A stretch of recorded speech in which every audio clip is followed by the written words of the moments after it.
guys, welcome back to my channel. So before we get going, go ahead and hit that subscribe button, give this video a big thumbs up, turn on those notifications if you want to be notified for future videos, and let's go ahead and get going. Yeah.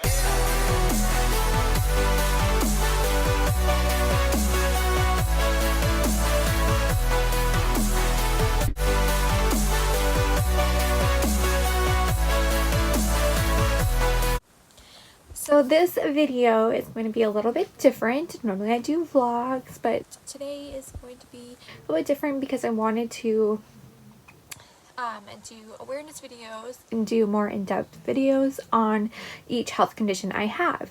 And October is Dysautonomia Awareness Month, so I thought that was perfect to talk more about my POTS, because POTS is my form of dysautonomia. So I'm going to be doing that today. And speaking of which, I am wearing today, so it's my hot shirt. It says being strong is the only choice, and then it says POTS awareness. So I love it. It's not mine. I don't get any money off of them or anything, but the money I think goes towards POTS. And so if you're interested in any of those shirts, I did get it off Amazon, and you can find it on my Amazon shop, which I will leave the link in the description. Sorry, my feeding tube is beeping at me. What I thought I would do was I would just kind of talk a little bit about what it is and how I got diagnosed with it, and then go ahead and if I didn't answer any questions that were asked, go ahead and answer the last bit of questions that I had gotten asked as well. So let's go ahead and do that. So what is POTS? What is dysautonomia? So dysautonomia is basically a dysfunction in your autonomic nervous system. And what is your autonomic nervous system? What is that? Autonomic nervous system is in control of all of the things that you basically don't think about, like sleeping, breathing, things that you don't think about doing, your heartbeat,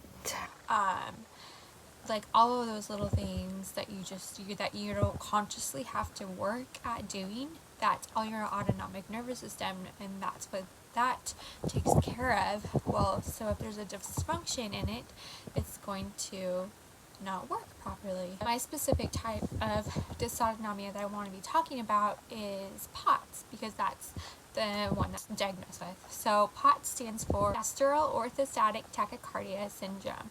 So basically, when I stand up, all the blood in my body pools down to my feet and my legs, which makes my heart beat way faster than it should, because my blood pressure drops because your blood pools and it doesn't, all your blood is down in your feet and your legs, so your blood pressure drops, and so to compensate, your heart is beating extra fast to try and get that blood to your brain. So, and a lot of times people will pass out. A lot of times people have a misconception too that if you don't actually pass out that you don't have POTS, but that's not true. There's a lot of people that have all the symptoms of passing out and stuff and come really close but don't actually pass out. Like my blood pressure, I've never actually physically passed out, but I've gotten really close to it before, and my blood pressure drops super low, my heart rate goes super duper high, and it's really hard, and it can be a very disabling disease or syndrome or whatever you want to call it, but it can be very debilitating, and some people are in wheelchairs. And I know that, like, say I was to go to like Disneyland, I wouldn't be able to just walk Disneyland. I would have to have a wheelchair to help get around. So like far places, like long distances, I can't walk. I have to have walked only short distances. When you get sick, it takes a bigger toll on your body too. So I'm like, get short of breath, I get winded. Go ahead and read some symptoms off from the WebMD. Feeling dizzy or faint, blurry vision, nausea or shaky, throwing up, sweating a lot, having brain fog, chest pain, feeling hot or cold, feeling anxious, nervous, or jittery, headaches and neck pain, insomnia, unusual color in hands and feet, diarrhea, or constipation. And the unusual color in hands and feet are usually due to your blood pooling and things like that, because like my feet will a lot of times turn purple when the blood is pooling in my feet. So basically I will tell you how I got diagnosed. So I was diagnosed about 2 years ago. So how it happened was I was just starting not to feel good. My health had been like slowly declining, but it wasn't anything like too bad.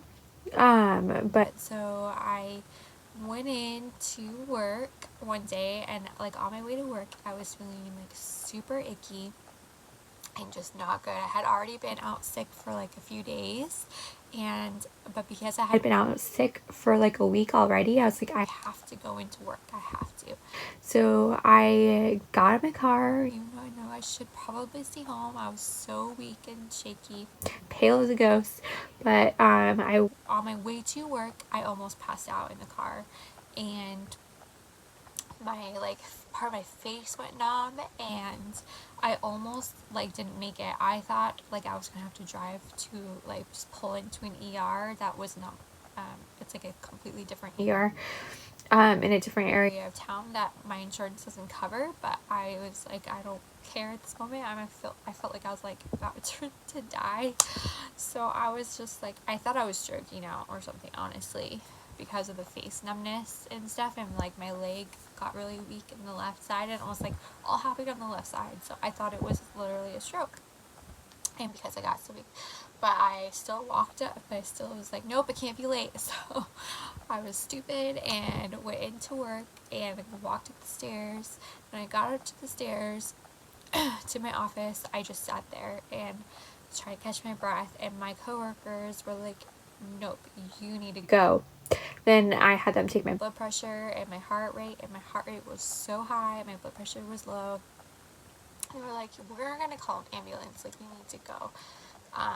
They were about to call an ambulance, and I was like, no, like, so we made a deal with them that if I went home and called my mom to take me to the ER, I would go and they would call an ambulance, but I had to do something. So I went ahead, called my mom, and I said, Mom, I think I need to go to the ER. I'm not doing so good, and I cannot drive myself. So my mom came, picked me up, and she dropped me off at the ER. And my mom usually is like, oh, you're fine, kind of thing too. But when she saw me, she was like, you are so pale. And I'm like, yeah, I know. And so she dropped me off at the ER because she had to go do some other things. So she just dropped me off, and I was like literally holding myself up at the front desk of the hospital. I was like holding myself up at that triage desk, and I could barely hold on. And they got me back they got me back to triage right away. My heart rate was in the 170s, so even though they like had a busy wait, I got straight to the back.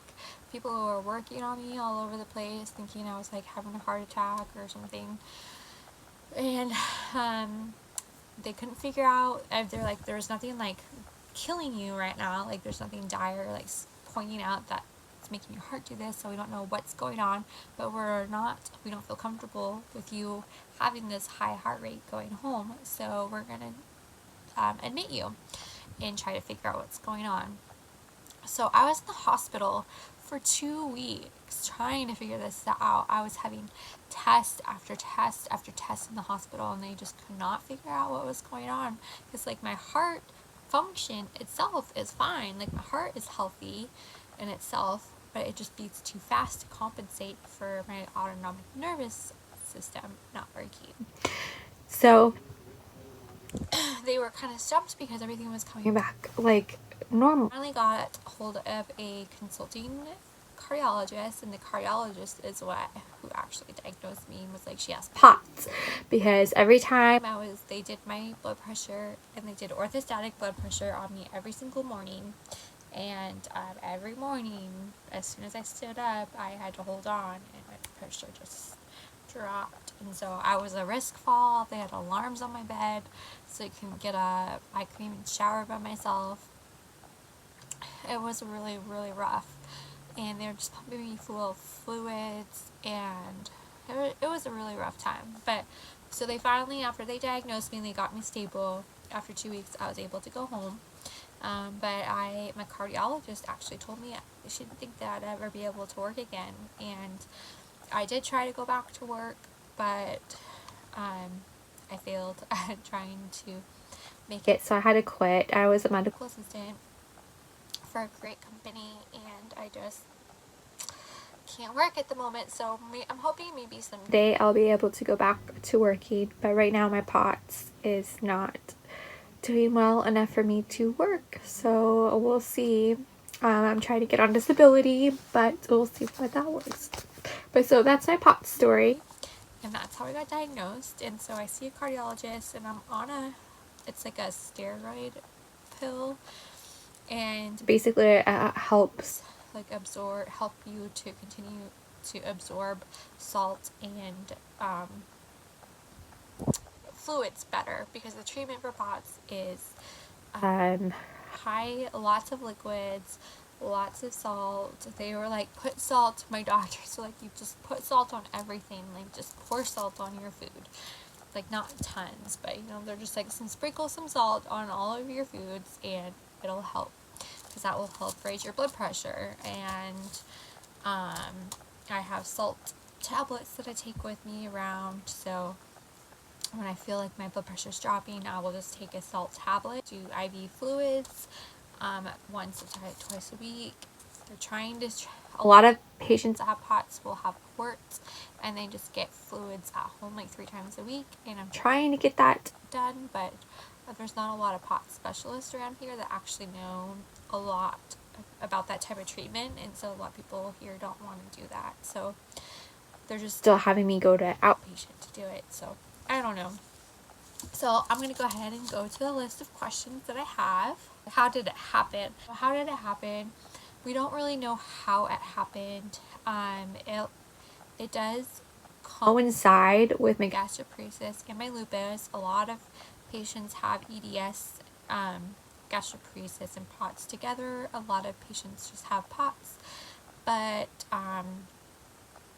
yeah, it usually coincides with a different disorder, and there's no like specific rhyme or reason why you get it. A lot of times people will have some kind of a bad infection, and you can get it from a bad illness, infection. So it could have been because I had pneumonia when I was out, and then that's when I ended up getting sick. But I've had pneumonia so many times, or like a surgery. Having a surgery too can provoke your body to do that too. So yeah. And then any genetic testing available, there's not for POTS specifically, no, but depending on the type of dysautonomia that you have, there are different ones that do have diseases with certain types of dysautonomic function that are genetically available, and I'm sure there's genetic testing for some types of dysautonomia function, but POTS itself, there's no way to know, and it's not hereditary or anything like that. What is it? I answered that. It's a syndrome, and where heart rate spikes and your blood pressure drops when you stand up. What parts of the body does it affect? It affects my autonomic nervous system, and then my heart in turn beats really, really fast as well. And then what do you have to do medically to live with it? So I get fluids to help, do the high salt. I do the steroid medication that they have me on twice a day. I try to do walking here and there when I can, but I can't do a lot of walking, like far distances, like I was saying before. So like I do have a disabled parking pass because of it. And so it has this has changed my life drastically, like between this and gastroparesis. Like I've had lupus for a while, and I thought that that would be the big thing that changed my life, but that basically just gives me joint pain and makes me more prone to infections, and I take a chemo shot that doesn't make me feel very good. But that's like the least of my worries. Like the gastroparesis and POTS are what make my life like a lot more disabling, and POTS is very, very hard to live with. There's so many different variables. Some people will have POTS and like have barely any symptoms and can live a fully functioning life. There's people that have POTS that are like way worse than me and can't even get out of a wheelchair. And then there's people that are like me who are like half and half and are semi-living like semi-normal life, but also have a very, very hard time doing so. And then there's people all across that spectrum, just depending on how their body handles it and how bad off they are. But there is no cure. There is no getting better from it. I mean, you can get better by eating healthy, taking care of yourself, drinking plenty of fluids, trying to do cardio exercises. They do say to do cardio exercises, but by sitting down and doing stationary cardio, that does help. I did a lot of physical therapy to help the brain-heart connection work better, so it did help a lot too.